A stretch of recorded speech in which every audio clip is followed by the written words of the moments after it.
Salut à tous, aujourd'hui on va parler d'un sujet qui fait rêver pas mal de monde, mais qui en broie quelques-uns au passage. Il s'agit de l'auto-édition.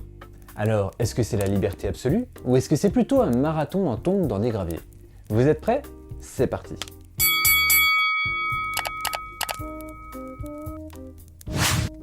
Dans la précédente émission, je vous avais parlé de l'édition classique, ou de ce que l'on appelle plus communément l'édition à compte d'éditeur. Lorsqu'on fait appel à un éditeur, celui-ci va devenir un petit peu comme une sorte de chef-projet. Il va orchestrer différentes personnes, différents métiers en vue de faire de votre livre un potentiel best-seller. Entre autres, l'éditeur va faire intervenir un graphiste, un correcteur professionnel, un diffuseur, un distributeur, et il va devoir gérer les retours d'invendus auprès des libraires. À la fin, un auteur édité touche en moyenne à peu près 10% sur le prix de son livre. Traduction, pour un roman à 20 €, l'auteur va toucher 2 €. 2 €. Donc en gros, si vous espérez pouvoir vivre de cette activité et vous dégagez un salaire minimum de, je ne sais pas, 2000 € par mois, ça veut dire que vous devrez vendre au moins 1000 livres par mois, soit 12 000 livres par an. Et ça, c'est sans compter les frais de déplacement, les impôts, les salons et les cafés pour survivre à tout ça.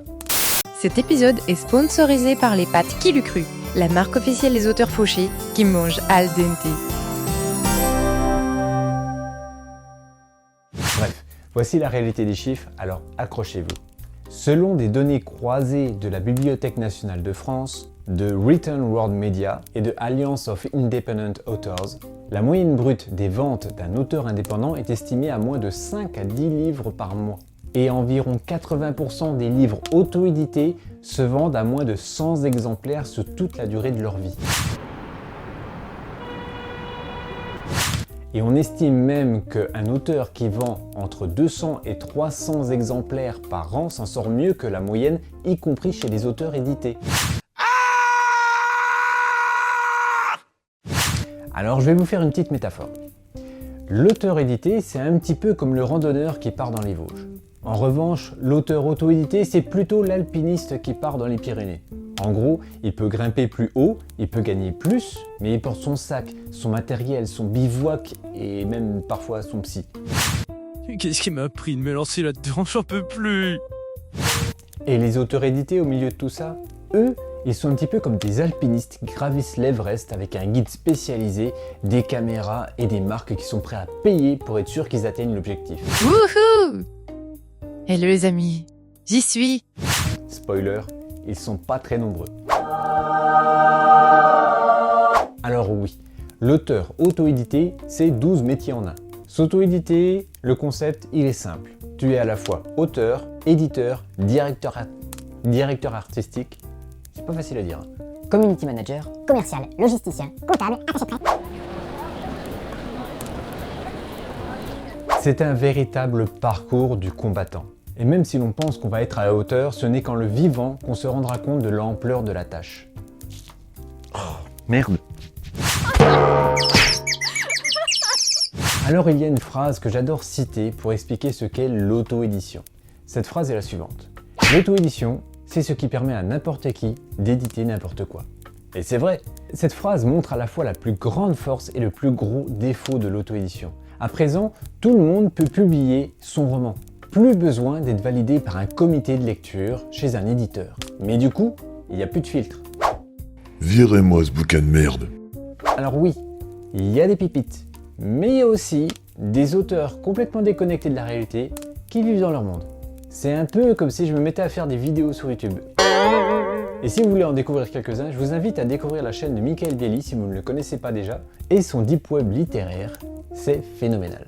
Vous allez y découvrir des histoires quand même assez farfelues. Bienvenue sur le Deep Web littéraire, l'émission culturelle qu'on aime regarder en famille. Présentée par votre humble serviteur, lui. Toutefois, un peu de tolérance avec les auteurs indépendants est souhaitable. Un exemple concret, la correction de mon premier roman, le plus petit en plus, Allison, m'a coûté 1 500 €. 1 500 €. Vous imaginez? En tant qu'auteur indépendant, en tant que particulier, tout le monde ne peut pas se le permettre. Pourtant, il existe des histoires auto-éditées qui sont de véritables pépites comme les miennes. mais qui coûtent beaucoup trop cher à l'auteur pour se permettre de passer par une correction professionnelle.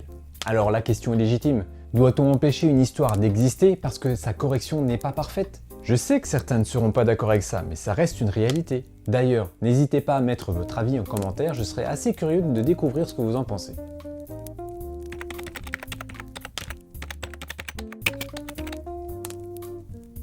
D'ailleurs, pour expliquer pourquoi certaines pépites auto-éditées ne sont justement pas éditées, il est nécessaire de comprendre une chose. Il faut savoir que certaines grandes maisons d'édition françaises reçoivent en moyenne 6000 à 8000 manuscrits par an.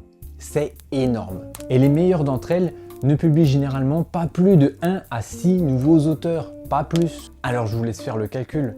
Nos chances d'être retenus par une maison d'édition se situent seulement entre 0,01% de chance et 0,1%. C'est presque plus simple de gagner au loto. Et même des auteurs mondialement célèbres comme J.K. Rowling, Stephen King même, ont été refusés par de nombreuses maisons d'édition avant d'être connus. Donc non, refus ne veut pas dire médiocre. Même une œuvre exceptionnelle peut ne pas trouver d'éditeur. Et c'est malheureusement la raison pour laquelle ces œuvres-là, parfois auto-éditées par défaut de trouver un éditeur, se retrouvent avec une correction non aboutie ou des petits détails comme ça, qui certes desservent un petit peu le livre, mais n'en font pas moins une superbe histoire. Donc voilà, maintenant que nous avons fait un petit tour du décor, vous avez terminé d'écrire votre roman et vous êtes prêt à passer à l'action. Dès lors, plusieurs possibilités s'offrent à vous. Tout d'abord, L'auto-édition à la brute. on pourrait parler ici d'auto-édition à l'ancienne, telle qu'on la connaissait il y a environ 20 ans. Le concept est simple. Tu imprimes ton stock de livres, tu les ranges chez toi, faut pas croire, ça prend beaucoup de place. Tu les vends en salon, tu démarches chez libraires, tu les vends sur les plateformes spécialisées en ligne et sur ton site web, tu gères absolument tout. En conclusion, la marge pour toi, elle est maximum. Mais l'épuisement aussi. Alors gare au burn-out, surtout si tu exerces un métier à côté. Courage, vous allez y arriver. Ayez confiance. Toutefois, ce n'est plus la seule manière de faire aujourd'hui. Il y a aussi... Les plateformes d'auto-édition. Alors là, si tu es normalement constitué, tu as dû faire comme tous les auteurs qui ont essayé de se lancer un jour. Tu es allé sur Google pour savoir comment lancer ton roman, et là, la première chose qui a dû te remonter dans les résultats, c'est Amazon KDP. Alors, comme son nom l'indique, c'est Amazon qui est derrière tout ça. C'est même eux qui ont plus ou moins lancé le concept à grande échelle. Le principe, il est simple. Tu uploads les fichiers PDF de ton roman, et eux, ils impriment à la commande. Tu touches jusqu'à 70% sur tes e-books, et voilà, c'est magique. Mais ton livre est vendu exclusivement sur Amazon. Et Amazon a fait pas mal de mal aux librairies. Donc négocier avec un libraire pour placer tes livres en rayon, c'est compliqué, parce qu'en t'aidant toi, ils contribuent à faire grossir leurs plus grands concurrents. Alors oui, d'autres plateformes existent, comme BOD, Bookelis, Librinova. Certaines distribuent par Didicom, donc tes livres sont commandables en librairie. Mais le vrai problème s'appelle les retours d'invendus. Car le libraire, quand il commande tes livres, il prend un risque, le risque de ne pas les vendre. Quand il achète ton livre, il ne tient pas à ce qui lui reste sur les bras. Et avec l'édition classique, il peut généralement retourner tes livres contre remboursement ou éventuellement contre échange avec d'autres titres de la maison d'édition. Alors sans garantie, assez souvent les libraires hésitent. Au final, tu parviendras peut-être un peu plus à placer tes livres en librairie en passant par des plateformes comme celle-ci plutôt que par Amazon, mais le résultat ne sera pas ouf pour autant. Dis-toi bien que sur 10 libraires que tu vas solliciter pour placer tes livres en rayon, seulement 1 à 2 accepteront de te laisser une chance.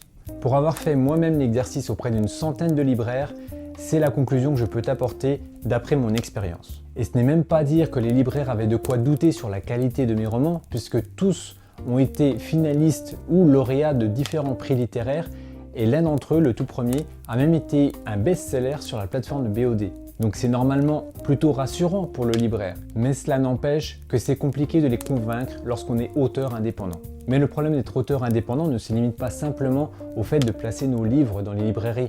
Il y a aussi un autre effet boomerang et celui-ci vient de l'État. En France, l'État soutient les maisons d'édition et les librairies par l'intermédiaire des DRAC, les directions régionales des affaires culturelles. Et c'est normal et c'est même très bien.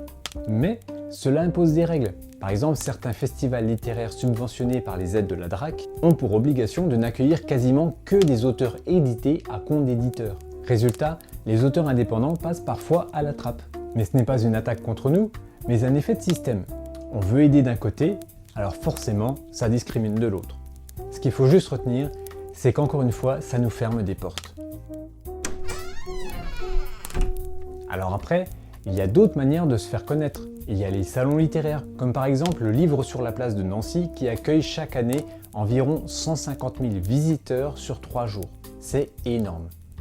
Et il y en a d'autres, du genre 80 auteurs, 200 visiteurs et 80 regards affamés qui regardent la porte dès qu'un visiteur entre dans la salle. Vous imaginez le traumatisme pour les gens qui viennent juste faire un petit tour pour se balader, la pression qu'ils sentent dès qu'ils arrivent. Bon ok, je caricature. Un peu. Puis il y a les réseaux sociaux. Et aujourd'hui, c'est là que tout se joue. Mais avec près de 15 000 nouveaux titres auto-édités par an en France d'après les données de la BNF, autant dire que tu es noyé dans la masse. Alors tu vas me dire, il y a les groupes Facebook par exemple. Mais à quoi ça ressemble? C'est principalement des auteurs qui se parlent entre eux. C'est promo sur promo et au final, tes seuls spectateurs sont les autres auteurs qui viennent faire leur pub au même endroit ou les chroniqueurs littéraires passionnés. Quant à Instagram, TikTok, X et j'en passe, le nouveau réseau social populaire chez les jeunes aujourd'hui. même combat. La seule chose qui fera la différence, c'est ton originalité, ta valeur ajoutée, ce que tu apportes aux gens, car il faut leur apporter quelque chose dont ils ont besoin. Parce que pour toi, ton roman, c'est la pépite du siècle. Mais pour Internet, c'est un livre parmi 10 000 autres. Alors de mon côté, en 2023, j'ai tenté un truc fou par exemple. Un tour de France littéraire façon Pékin Express. Le concept, 12 jours, 7 dédicaces dans 7 villes partout en France, ma voiture, mon stock de livres. Je suis passé par Bordeaux, Carcassonne, Saint-Junien et d'autres villes encore. Chaque fois que j'exposais mes livres en dédicace, je mettais une petite pancarte sur la table et je proposais à mes lecteurs de m'héberger et de me nourrir le soir. Sinon, je dormais dans le coffre de ma voiture. Et c'est arrivé 2 fois. C'était également l'occasion pour moi de défendre une cause qui me tient à cœur, celle des auteurs indépendants véritablement talentueux qui écrivent des pépites, mais qui ne parviennent pas à se faire connaître dignement, tout simplement à cause de leur simple statut d'artiste-auteur qui leur ferme beaucoup trop de portes. Pour cela, j'avais créé une pétition, ou plutôt un recensement des personnes qui partageaient une idée que je proposais. Cette idée, c'était celle d'encourager tous les libraires de France à créer un rayon dédié aux auteurs indépendants dans leur librairie. Juste un rayon, rien de plus. Il n'y avait pas de quoi renverser le système, mais juste de nous permettre d'avoir un point d'entrée régulier dans les librairies pour nous. Et pour vous dire, pour faire entendre ce message, j'ai contacté plus de 80 médias sur mon passage en France. J'ai contacté les mairies, les journaux, les radios, les télés, et au final, sur tous ces médias contactés, 5 réponses positives. Mais ces 5 médias m'ont par exemple permis de passer en direct sur France 3 et France Bleu à Montpellier. Comme quoi, il suffit parfois d'une fissure pour laisser entrer la lumière. Silence, on tourne! Bon, en conclusion, être auteur indépendant, c'est choisir la liberté. Parfois par défaut et parfois par conviction. Pour ma part, j'y ai vraiment pris goût, mais je n'exclus pas l'idée de me faire éditer un jour. Comme je l'ai dit dans la précédente émission, entre l'édition ou l'auto-édition, il n'y a pas de bonne solution. C'est juste une question de ce que l'auteur souhaite et de ce qu'il est prêt à faire. Mais pour ma part, si l'édition peut m'emmener plus loin que ce que je suis capable de faire tout seul en auto-édition, alors oui, je suis très ouvert à cette solution. Pour moi, c'est le seul critère valable. D'ailleurs, mon rêve à moi, c'est de voir un jour mes livres adaptés au cinéma. Alors en attendant, je me fais plaisir à vous retrouver sur YouTube.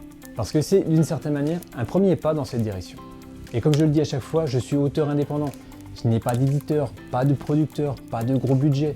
Mon seul moyen de faire connaître mon travail, c'est grâce et uniquement grâce à vous et à votre participation. Donc n'hésitez pas à mettre un petit pouce en l'air, à commenter et à partager cette vidéo. Pas juste pour me faire plaisir, mais parce qu'en faisant cela, vous aidez l'algorithme YouTube à partager davantage mon travail. Pour vous, il s'agit juste d'un petit clic, c'est presque rien pour ainsi dire. Mais pour moi, c'est la plus grande récompense. Alors merci. Et en attendant la prochaine vidéo, je vous dis à bientôt.